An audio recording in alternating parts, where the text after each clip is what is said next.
Assalamualaikum warahmatullahi wabarakatuh. Di sini kami akan mempresentasikan tentang IT Strategic Argument pada Goto. Kelompok kami terdiri dari 1. Chandra Ayu Fatikasari dengan NIM 2023-53080, 2. Regiska Ayu Mega Saputri dengan NIM 2023-53087, 3. Muhammad Rizky Ferdiansyah dengan NIM 2023-53089, dan yang keempat Febriana Permatasari dengan NIM 2023-53092. Deskripsi profil perusahaan. Goto Group adalah ekosistem digital terbesar di Indonesia yang terbentuk dari merger Gojek atau penyedia layanan on-demand dan Tokopedia, platform e-commerce. Goto menawarkan beragam layanan mulai dari transportasi, pengiriman makanan, logistik, pembayaran digital, hingga belanja online. Misi mereka adalah menyediakan solusi terintegrasi yang memudahkan kehidupan sehari-hari, penggunaannya, serta pemberdayaan mitra pengemudi dan pedagang di seluruh Indonesia. Jenis bidang usaha. Goto beroperasi di sektor teknologi dan layanan digital yang mencakup pertama layanan on-demand, transportasi seperti GoRide, Gocar, dan pengiriman makanan seperti GoFood, logistik seperti GoSend, dan layanan lainnya seperti GoMart dan juga GoPrint. Yang kedua ada e-commerce. E-commerce ini seperti Tokopedia, yaitu pasar online atau produk fisik, untuk produk fisik. Dan yang ketiga ada layanan keuangan digital seperti GoPay, GoPayLater, dan berbagai produk keuangan lainnya yang terintegrasi. Yang selanjutnya ada segmentasi konsumen. Yang pertama, pengguna akhir, individu yang menggunakan layanan Gojek seperti transportasi, pesan antar, dan lain-lain. Dan Tokopedia seperti belanja online. Yang kedua, ada mitra pengemudi, individu yang mencari peluang pendapatan melalui layanan transportasi dan logistik Gojek. Yang ketiga ada UMKM dan perusahaan besar, penjual di Tokopedia dan penyedia layanan seperti restoran, dan toko yang menggunakan GoFood dan GoMart. Yang selanjutnya ada mitra korporat, perusahaan yang memanfaatkan layanan bisnis to bisnis Gojek atau Tokopedia. Selanjutnya, tujuan strategis bisnis Goto. Tujuan strategis bisnis Goto didorong oleh visi pertumbuhan efisiensi dan inovasi di era digital. Yang pertama, peningkatan jumlah pelanggan dan transaksi, akuisisi pengguna baru, dan peningkatan frekuensi penggunaan layanan Gojek dan Tokopedia melalui pengalaman yang mulus dan promosi yang relevan. Selanjutnya, efisiensi operasional dengan optimalisasi proses bisnis seperti penentuan rute, pengiriman, manajemen inventaris, dan proses customer service untuk mengurangi biaya dan meningkatkan kecepatan layanan. Selanjutnya, digitalisasi layanan dengan mengembangkan dan meluncurkan fitur-fitur baru, memperluas cakupan layanan digital, serta memastikan integrasi yang lancar di seluruh ekosistem digital Goto.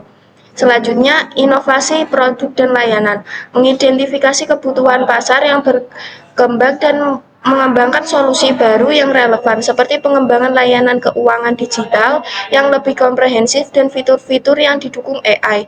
Yang selanjutnya, ekspansi regional, dengan memperkuat posisi dominan di pasar domestik sambil menjajaki potensi ekspansi di pasar regional lainnya.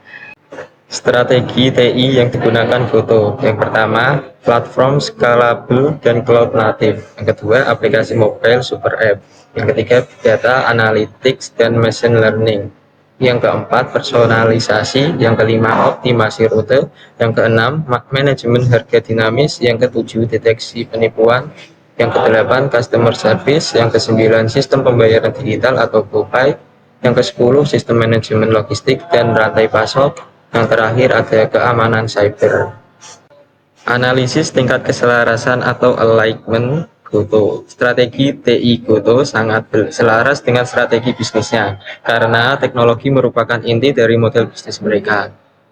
Yang pertama, super app yang intuitif dan struktur TI Goto yang scalable mendukung pertumbuhan jumlah pelanggan dan transaksi dengan fitur personalisasi AI, memperkuat akuisisi serta retensi pengguna. Yang kedua, efisiensi operasional dicapai melalui algoritma machine learning untuk optimasi rute, manajemen harga dinamis, dan sistem logistik canggih, sehingga menurunkan biaya dan mempercepat layanan. Yang ketiga, digitalisasi layanan diwujudkan lewat pengembangan GoPay dan penambahan fitur baru di Gojek serta Tokopedia. Yang keempat, tim TI Goto terus berinovasi, mengembangkan fitur baru dan mengeksplorasi teknologi mutakhir seperti AI generatif untuk menjaga keunggulan kompetitif. Analisis apakah sistem tersebut telah mendukung tujuan bisnis.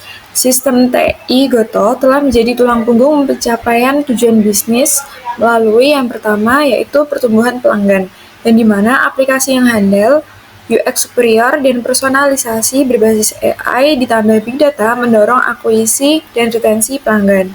Lalu terdapat juga efisiensi operasional, di mana algoritma ML atau optimasi route, manajemen harga dinamis, dan sistem logistik canggih memangkas biaya operasional yang kompleks. Lalu digitalisasi ekosistem, di mana integrasi GoPay dan infrastruktur pembayaran digital memungkinkan transaksi tanpa tunai yang mulus, memperkuat ekosistem terpadu. Lalu yang terakhir yaitu strategi berbasis data, di mana analisis big data menyediakan wawasan yang strategis untuk ekspansi pasar, penetrasi segmen, dan pengembangan produk baru. Dengan demikian, sistem TI tidak hanya mendukung, tetapi mempercepat informasi digital dan pertumbuhan bisnis Goto secara holistiki. Selanjutnya yaitu peningkatan teknologi yang dapat dilakukan pada Goto. Meskipun Goto memiliki keselarasan TI yang kuat, selalu ada ruang untuk peningkatan, terutama dalam landscape teknologi yang harus berkembang expansif, yaitu peningkatan integrasi antar platform yang lebih dalam, lalu pemanfaatan AI generatif yang lebih luas, peningkatan keberlanjutan dan ketahanan infrastruktur, penguatan keamanan dan privasi data, dan yang terakhir yaitu pengembangan talenta TI internal yang berkelanjutan. Dampak positif implementasi IT Engagement pada Goto. Implementasi keselarasan TI yang kuat di Goto telah memberikan dampak yang positif, yang signifikan di berbagai aspek operasional dan strategis. Yang pertama yaitu waktu. Terdapat kecepatan layanan dan waktu peluncuran produk atau time to market. Yang kedua yaitu biaya, yang dimana efisiensi operasional, pengukuran biaya akuisisi pelanggan atau CAC, dan juga pengukuran biaya customer service. Lalu yang ketiga yaitu pelanggan. Terdapat peningkatan pengalaman pelanggan, aksesibilitas layanan, dan juga respons yang cepat. Dan yang terakhir yaitu kepuasan pelanggan, yaitu kemudahan penggunaan dan juga penyelesaian masalah yang lebih cepat. Sekian dari kelompok kami. Terima kasih. Wassalamualaikum warahmatullahi wabarakatuh.